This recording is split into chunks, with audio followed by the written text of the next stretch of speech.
등나라의 문공이 세자로 있을 때 조나라에 가다가 송나라를 지나면서 맹자를 만났다.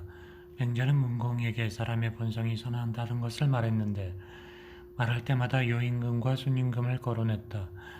세자가 조나라에서 돌아오다 다시 맹자를 만났다. 맹자가 말했다. 세자께서는 제 말을 의심합니까? 길은 하나일 뿐입니다. 성간이란 사람은 제 나라 경공에게 성인도 사나이고 나도 사나이인데 내가 무엇 때문에 성인을 두려워하겠습니까? 라고 했습니다. 아녀는 순임금은 어떤 사람이고 나는 어떤 사람인가? 노력하는 사람이라면 순임금과 같아질 것이다 라고 했습니다. 노나라의 현자 공명이는 주공께서는 문왕은 나의 스승이다 라고 말씀하셨는데 주공께서 어찌 우리에게 거짓말을 하셨겠는가 라고 했습니다. 지금 등나라는 긴 곳을 잘라내어 짧은 곳에 보태어도 크기가 대략 사방각 50리 밖에 안 되는 작은 나라지만 잘 다스려지는 나라가 될 수 있습니다. 서경에서 약이라는 것은 먹고 나서 어질어질하지 않으면 병이 낫지 않는다고 했습니다. 등나라의 전공이 죽자 세자인 문공이 스승 연호에게 말했다. 전에 맹자에게 나와 송나라에서 이야기를 한 적이 있었는데 마음에서 잊혀지지가 않소. 이제 불행하게도 아버님의 상을 당하게 되었으니 그대를 시켜 맹자께 여쭈어 본 후에 장례를 치르고자 하오. 연호가 추나라에 가서 맹자에게 물었다. 맹자가 말했다. 훌륭한 일이오. 어버이상은 본래 스스로 극진하게 해야 하는 것이오.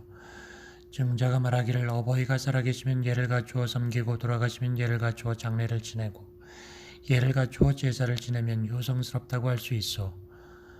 라고 했소. 제후가 지켜야 할 예에 대해서는 내가 배운 적이 없어. 그러나 나는 일찍이 다음과 같은 사실은 들은 적이 있어. 즉 3년상을 치름해 거친 삼배로 만든 상복을 입고 된 죽을 먹는 것은 천자로부터 서민에 이르기까지 90주 3대 1회로 공통적으로 지켜왔다고 하오. 연호가 돌아가서 아뢰자 3년상을 치를 것을 결정했다. 그러나 왕실의 친척들과 관리들이 그렇게 하길 원치 않으며 말했다. 우리의 종주국인 노나라의 성군도 3년상을 치르지 않았고 우리 성군도 그것을 시행하지 않았는데 그대 때에 와서 전례를 어기는 것은 옳지 않습니다. 또 전하는 기록에 따르면 상을 치르고 제사를 지낼 때에는 선조가 해온 방식을 좇아야 한다고 했는데 이는 우리에게는 물려받은 풍속이 있음을 말한 것입니다. 세자가 연호에게 말했다. 나는 전날에 학문을 하지 않고 말달리기와 칼쓰기를 좋아했어.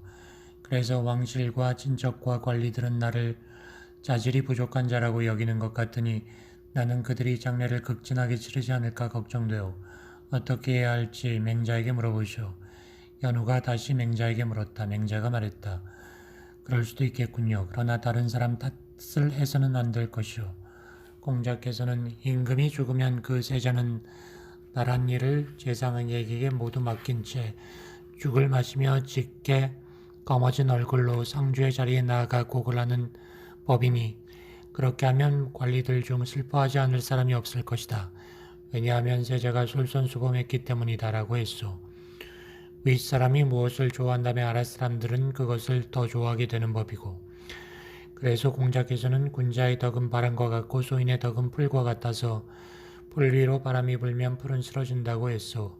그러므로 이 문제는 세자하기 나름이요. 연호가 돌아가 아뢰었다. 세자가 말했다. 그렇군요. 이 문제는 내가 하기 달려있다는 것이군요. 이에 세자는 5달 동안 운막에 거처하고 정사에 관한 명령이나 금지령을 내리지 않았다. 그러자 관리들과 친족들이 모두 세자가 예를 안다고 했다. 장례를 치르게 되자 사람들이 사방에 어서 보았는데 세자의 얼굴이 수척하고 곡하며 우는 것이 애통하자 조문 온 사람들이 감동하였다. 등나라 문공이 나라를 다스리는 것에 대해 물었다. 맹자가 말했다. 백성들의 일에 적극적 관심을 가져야 합니다. 시경에서 말하기를 낮에는 티풀을 빼고 밤에는 새끼를 꼬아 서둘러 지붕을 덮고 비로소 백곡을 파종한다고 했습니다.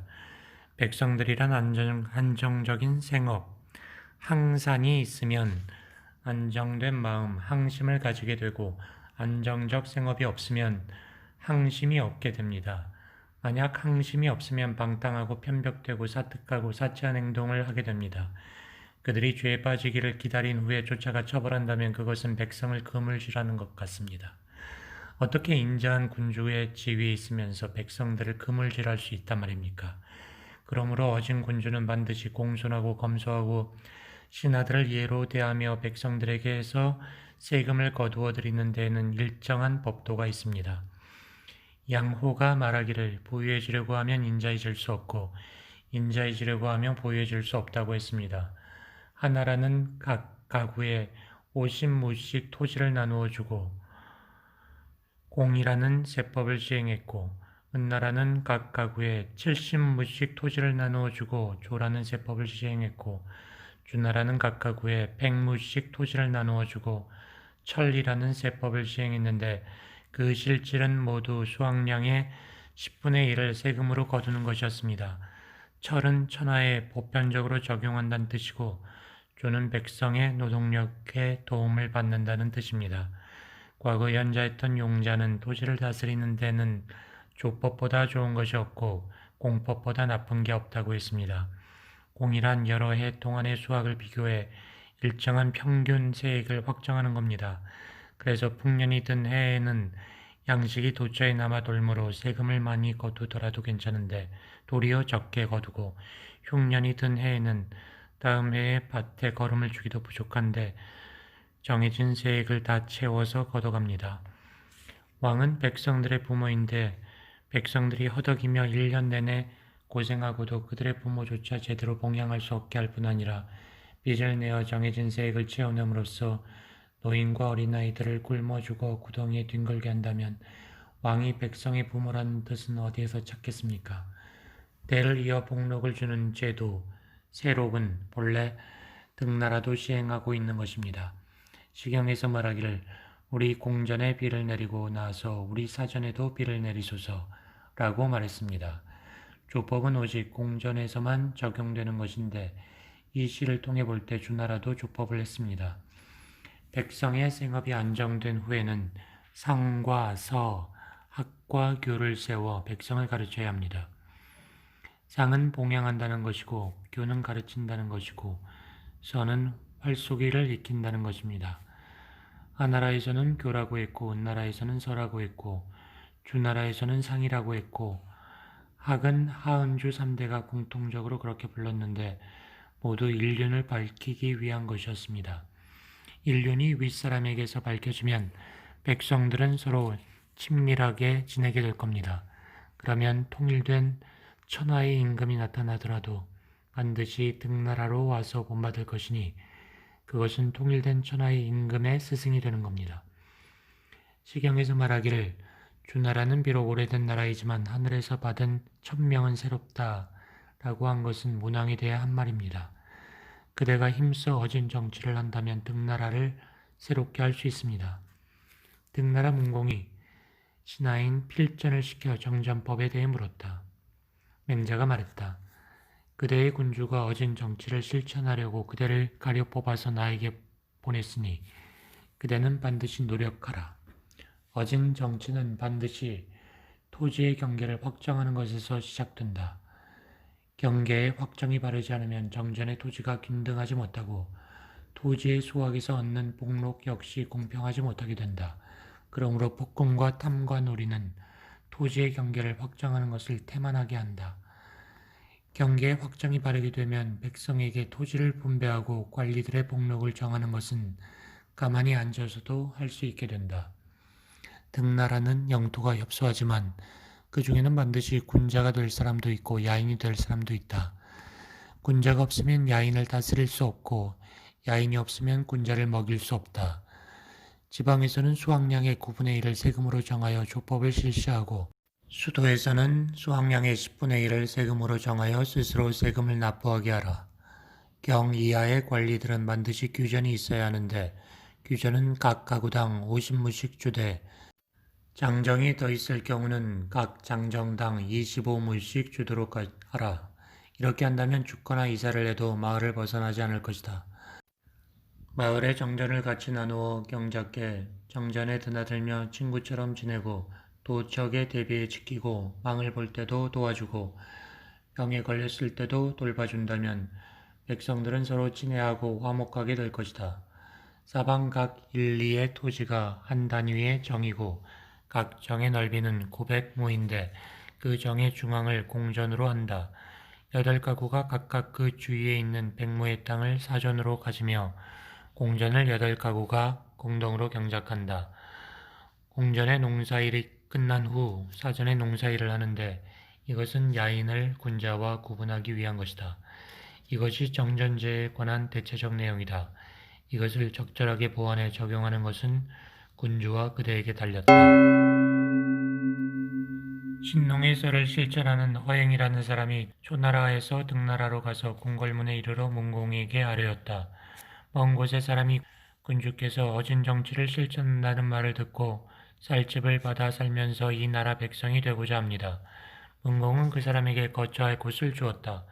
그를 따르는 수십 명의 무리가 모두 갑옷을 입고 집신을 삼고 자리를 짜서 먹고 살았다. 당시 진량의 제자인 진상이 그의 동생 진신과 함께 농기구를 짊어지고 송나라에서 등나라로 가서 말했다. 군주께서 성인의 정사를 실천한다 들었는데 그렇다면 군주는 곧 성인이니 성인의 백성이 되고자 합니다. 진상이 허행을 만나보고 기뻐하면서 자기가 배운 학문을 버리고 그에게서 배웠다. 진상이 맹자를 만나고 허행의 설에 대해 설명하고 말했다. 등나라의 군주는 어진 군주입니다. 비록 그렇긴 하나 아직 도를 듣지 못했습니다. 현자는 백성과 함께 농사 지으며 먹고 살며 아침 저녁 밥을 손수 지어 먹고 나라를 다스립니다. 그런데 지금 등나라에는 곡식창고와 재물창고가 있으니 이것은 백성을 괴롭혀 자신을 기르는 것입니다. 어떻게 현명한 군주이겠습니까? 맹자가 물었다. 어행은 반드시 손수 농사를 지어 밥을 내먹는가?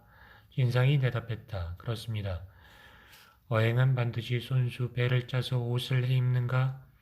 아닙니다. 저희 선생님께서는 가옷을 입습니다. 어행은 머리에 관을 쓰는가? 관을 씁니다. 어떤 관을 쓰는가? 흰 비단으로 만든 관을 씁니다. 손수 그것을 짜는가? 그렇지 않습니다. 곡식을 주고 바꿉니다. 어행은 어째서 손수 짜지 않는가? 농사 짓는데 방해되기 때문입니다. 어행은 쏙과 시루로 밥을 짓고 쇠로 된 농기구로 밭을 가는가? 그렇습니다. 손수 그것들을 만드는가? 아닙니다. 곡식을 주고 바꿉니다. 곡식을 주고 솥과 시루 그리고 농기구와 바꾸는 것이 도공과 대장장이에게 손해를 입히는 것이 아니라면 도공과 대장장이가 자기가 만든 기계와 그릇을 주고 곡식과 바꾸는 것 역시 농부에게 손해를 입히는 것이 아니지. 또 어행은 어째서 손수 도기와 철기를 만들어 모든 것을 자기 집에서 가져다 쓰지 않고 번거롭게 여러 장인들과 교역을 하는가? 어째서 허행은 그처럼 번거로운 것을 꺼리지 않는가?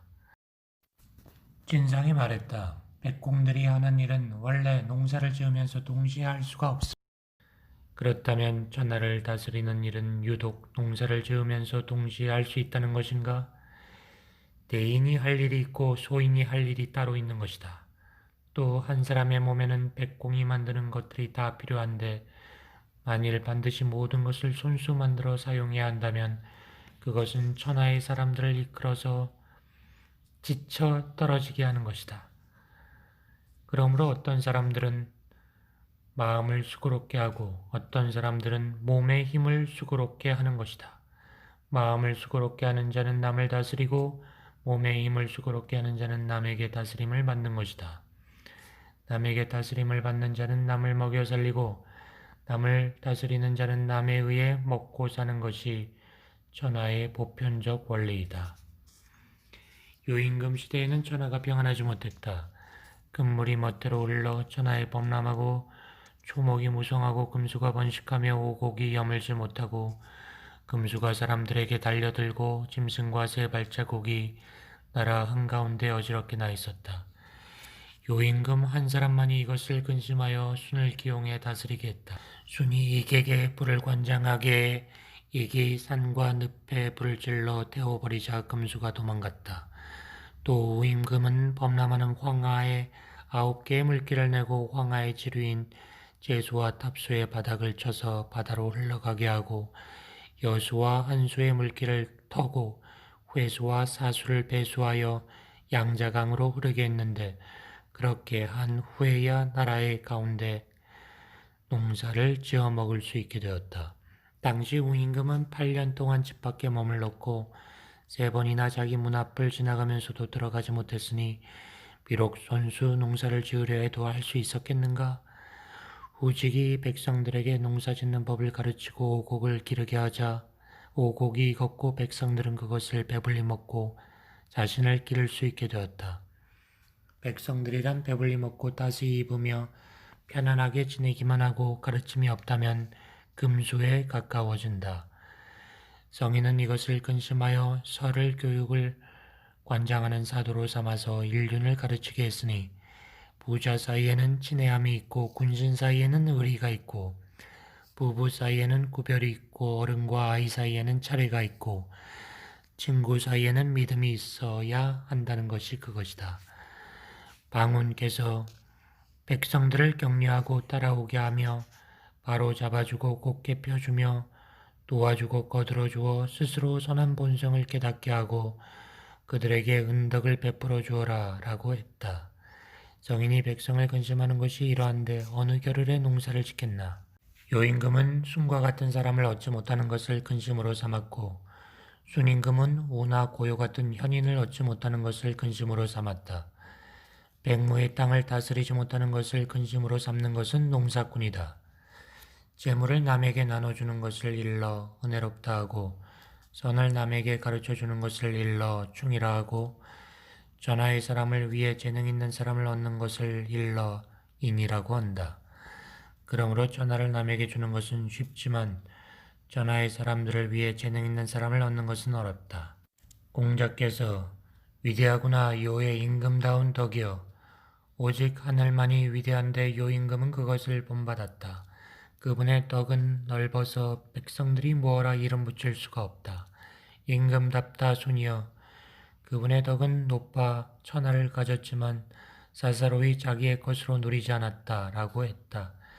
여호와 순이 천하를 다스림에 있어 어찌 마음에 씀이 없었겠는가마는 농사 짓는데 마음을 쓰지는 않았다. 나는 중국의 문화로서 오랑캐의 것을 변화시켰다는 말은 들었어도 중국이 오랑캐에 의해 변화되었다는 말은 못 들었다. 진량은 남방 초나라 출신이지만 주공과 공자의 도를 좋아하여 북쪽으로 중국에 와서 공부했다. 북방의 학자들 중 아직 그보다 뛰어난 사람이 없었으니 그는 걸출한 선비이다. 그대 형제는 그를 수십 년 섬겼는데 스승이 죽자 배반하고 말았구나. 과거 공자가 돌아가시자 3년이 지난 후 문인들이 모두 짐을 정리해서 장차 고향으로 돌아가려 할 적에 들어가서 자공에게 절을 하고 서로 마주보며 곧가다가 모두 목이 쉰 후에 돌아갔다. 자공은 다시 가서 스승의 묘가 있는 곳에 여막을 치고 홀로 3년을 지낸 후에 돌아갔다. 훗날에 자아와 자장 그리고 자유는 유약이 공자를 닮았다면서 공자를 섬기던 예로 그를 섬기자며 증자에게 강청했다. 그러자 증자는 그럴 수 없다. 선생님의 덕은 양자강과 한수의 물로 씻은 듯하고 가을 볕에 쪼인 듯해서 더할 나위 없이 희고 깨끗하다 라고 했다. 이제 남쪽 오랑캐로서 외가리 같은 소리를 짓거리는 자가 선왕의 도를 비난하는데 그대는 도리어 스승을 배반하고 그것을 배우니 그대의 태도는 증자의 그것과 다르다. 나는 새가 어두운 골짜기에서 나와 높은 나무로 옮겨간다는 말은 들었어도 높은 나무에서 내려와 어두운 골짜기로 들어간다는 말은 듣지 못했다. 노송에서 서쪽 오랑캐와 북쪽 오랑캐를 치고 남쪽의 초나라와 서나라를 응징했다라고 했다. 주공조차도 오랑캐를 응징했는데 그대는 지금 그것을 배우고 있으니 나쁘게 변하려는 것이다. 진상이 말했다. 어행의 도를 따른다면 시장의 물건값이 2가지가 있지 않게 되고 나라 안에 거짓이 사라집니다. 그래서 어린아이를 시장에 보내더라도 속이는 일이 없을 겁니다. 마포와 비단은 길이가 같으면 값이 같고 삼실과 명주실은 무게가 같으면 값이 서로 같고, 오곡은 분량이 같으면 값이 서로 같고, 신발은 크기가 같으면 값이 서로 같을 것입니다. 맹자가 말했다. 대개 사물들이 같지 않은 것은 사물들의 실정이다. 그러므로 그 가치가 어떤 경우에는 서로 2배, 5배 차이가 나고, 어떤 경우에는 10배, 100배 차이가 나고, 어떤 경우에는 1000배, 10,000배 차이가 난다. 그런데 그대는 일률적 기준을 적용하여 값을 같게 하려고 하는데 이것은 천하를 혼란하게 하는 것이다. 만일 아무렇게나 만든 신발과 정교하게 만든 신발의 크기가 같다고 해서 값이 같다면 사람들은 무엇하러 정교한 신발을 만들겠는가? 허행의 도를 따른다는 것은 곧 서로를 이끌어 거짓을 일삼는 것이니 어떻게 나라를 다스릴 수 있겠는가? 묵가인 이지가 맹자의 제자 서벽을 통해 맹자를 뵙기를 청했다. 맹자가 말했다. 나도 진실로 만나보고 싶지만 지금 병 중에 있으니 병이 낫거든 내가 직접 가서 만나보겠다. 이지는 올 필요가 없다. 그 뒤에 또 맹자 뵙기를 청하자 맹자가 말했다. 나도 이젠 만날 수 있겠다. 그러나 내가 직설적인 비판으로 그의 잘못을 바로잡지 않으면 도가 드러나지 않을 것이다. 나는 직설적 비판으로 그의 잘못을 바로잡겠다. 내가 듣기로 이지는 묵가라고 하는데 묵가는 쌍을 치름해 검소하게 하는 걸 도리로 삼는다. 이지는 묵가의 도리로서 세상의 풍속을 바꾸려 생각하고 있을 것이니 묵가의 도리를 옳다고 여기고 존중할 것이다. 그런데도 이지는 자기 어버이의 장례를 성대히 치렀으니 이는 자신이 천하게 여기는 방법으로 어버이를 섬긴 것이다. 서벽이 그 말을 이지에게 알렸다. 이지가 말했다. 육아의 도에 따르면 옛날 사람은 백성을 사랑하기를 어린 나이를 돌보듯 한다라고 했는데 이 말이 무슨 뜻이겠습니까? 나는 사랑하면 차별이 없어야 하되 사랑을 실천하는 것은 어버이로부터 시작해야 한다라고 생각합니다. 서벽이 이 말을 맹자에게 알렸다. 맹자가 말했다. 이지는 정말로 사람들이 그의 조카를 사랑하기를 그의 이웃집 아이를 사랑하는 것 같이 한다고 생각하는가? 옛 사람들의 그 말은 이지의 해석과 다른 뜻이다. 그것은 어린아이가 기어서 우물 속에 빠져 들어가려고 하는 것이 어린아이의 죄는 아니라는 말이다. 더구나 하늘이 만물을 낼 적에 근본을 하나로 했는데 이지는 근본을 둘로 여겼기 때문에 그처럼 잘못 이해한 것이다. 아주 오랜 옛날에 그 어버이를 장례 지내자는 자가 있었는데 어버이가 죽자 들어다 골짜기에 버렸다. 나중에 지나는데 여우와 살쾡이가 뜯어먹고 파리모기가 빨아먹고 있자 이마에 진땀을 흘리며 눈길을 돌리고 차마 똑바로 보지 못했다. 이마에 진땀이 나는 것은 남이 보기 때문이 아니고 아픈 마음이 얼굴에 드러났기 때문이다. 그래서 그는 집으로 가서 삼티개와 삽을 가지고 가서 시신을 흙으로 덮었다. 이처럼 시신을 가리는 것이 진실로 옳은 일이라고 한다면 효자와 어진 사람이 그의 어버이를 가리는 데에도 역시 적절한 방법이 있을 것이다. 서벽이 그 말을 이지에게 전하자 이지는 멍하게 한동안 있다가 말했다. 선생께서 나를 가르쳐 주셨구나.